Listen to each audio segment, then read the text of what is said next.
విజయవాడ, గుంటూరు, ఏలూరు, బాపట్ల జిల్లాలను తాకినటువంటి వరద రాష్ట్రంలో గతంలో ఎన్నడూ లేనటువంటి తీవ్ర స్థాయిలో లక్షల మంది బాధితులు సర్వం కోల్పోవడం జరిగింది.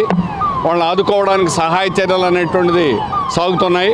కానీ వారికి ఏమీ మిగలదు, ఏ రకమైనటువంటి ఇప్పటికి కూడా ఇంకా సింగనగర్ నేను సింగనగర్లో ఉన్నాను, పర్యటన చేయడం జరిగింది. కానీ ఇప్పటికి కూడా ఇంకా నీళ్లు ఇంకా పూర్తిగా ఆ ఇళ్లలో నుంచి బయటకు వెళ్ళలేదు.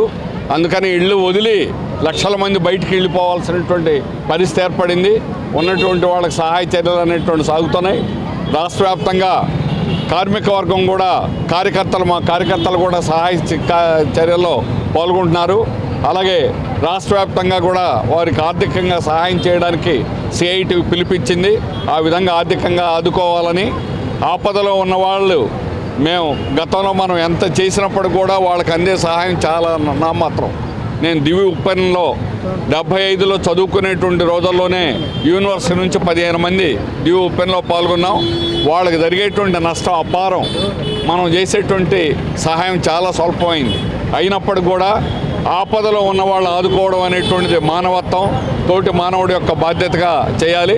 ఆ విధంగా సిఐటియు కార్మిక వర్గాన్ని ఈ సహాయ కార్యక్రమాల్లో పాల్గొవాలని, అలాగే ఆర్థికంగా సహాయం చేయాలని చెప్పేసి సిఐటియు తరఫున కోరుతున్నాం.